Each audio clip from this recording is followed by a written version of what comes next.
मित्रों, अभी घोर कलयुग चल रहा है। ऐसे में आपने अनुभव किया होगा कि आज के समय में कोई भी रिश्ते नाते मायने नहीं रखते। और खासकर महिलाओं की बात करें तो रोज हजारों महिलाएं शारीरिक और मानसिक शोषण का शिकार होती हैं।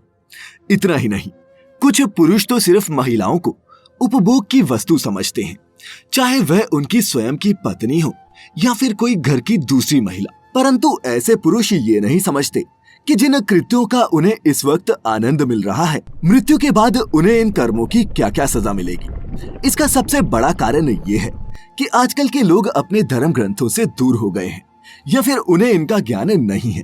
आज के इस वीडियो के माध्यम से मित्रों, हम आपको यही बताने जा रहे हैं कि आखिर पराई स्त्री से संबंध बनाने पर मृत्यु के बाद मनुष्य को क्या सजा मिलती है। नमस्कार और स्वागत है आपका द डिवाइन टेल्स पर एक बार फिर।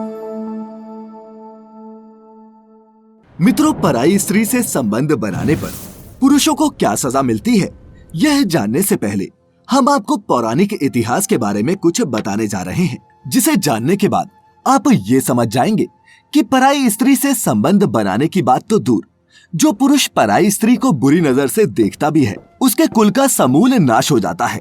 उदाहरण के लिए आप रामायण और महाभारत ग्रंथ को ही ले लीजिए, जिसमें सीता के अपहरण के कारण रावण के कुल का समूल नाश हो गया, और महाभारत में द्रौपदी का चीरहरण करने के कारण कौरवों के कुल का समूल नाश हो गया।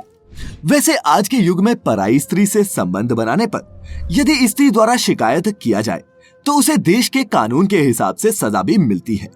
परंतु गरुड़ पुराण के अनुसार किसी पराई स्त्री के साथ संभोग करना महापाप माना गया है और ऐसे इंसान को मृत्यु के पश्चात सीधे नरक में जाना पड़ता है। तो वहीं किसी स्त्री के ऊपर बुरी नजर रखने वाले, किसी पराई स्त्री के साथ संभोग का सोचने वाले लोगों को भी नरक में ही जगह मिलती है।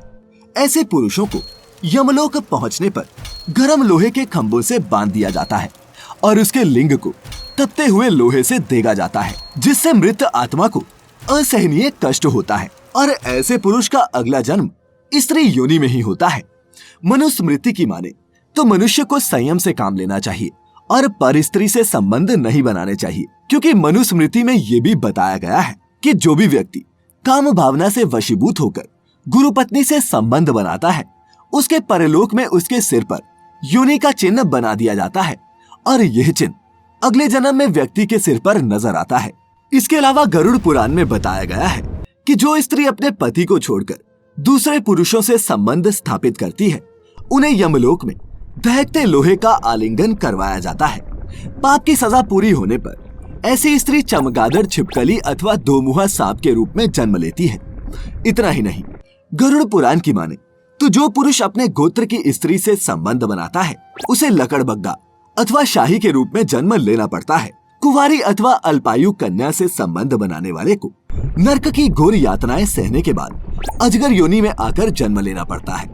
जो व्यक्ति काम भावना से पीड़ित होकर गुरु की पत्नी का मान भंग करता है, ऐसा व्यक्ति वर्षों तक नरक की यातना सहने के बाद गिरगिट की योनि में जन्म लेता है। तो वहीं मित्र के साथ विश्वासघात करके उसकी पत्नी के साथ संबंध बनाने वाले को यमराज गधे की योनि में जन्म देते हैं और उसे कई जन्मों तक 84 लाख योनियों में भटकना पड़ता है।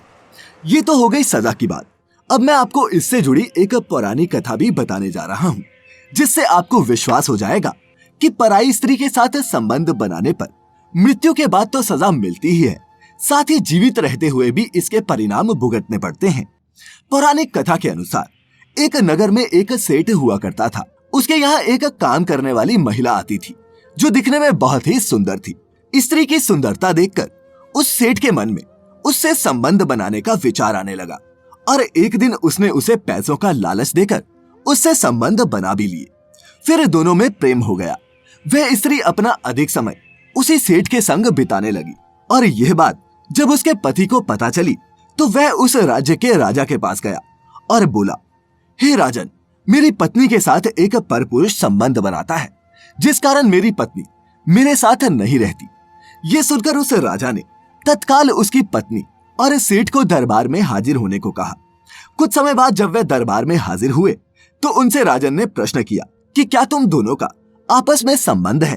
तो दोनों ने संबंध बनाने की बात को स्वीकार भी किया, जिसके बाद राजा ने दोनों की आंखें फुड़वा दी और दोनों को ही राज्य से बाहर निकलने का आदेश दिया। तो मित्रों, इसीलिए आज के युवाओं को चाहिए कि वे अपने धर्म ग्रंथों का अध्ययन करें ताकि उनका यहलोक और परलोक दोनों बिना कष्ट के व्यतीत हों। फिलहाल आज की ये वीडियो यहीं समाप्त होती है। अगर आपको हमारी ये वीडियो अच्छी लगी हो तो इसे ज्यादा से ज्यादा लाइक और शेयर करें। साथ ही अगर आप पहली बार हमारे चैनल पर आए हैं तो the Divine Tales YouTube channel को सब्सक्राइब करने के साथ साथ लाइक करें हमारा फेसबुक पेज भी। अब हमें इजाजत दें। आपका बहुत बहुत शुक्रिया।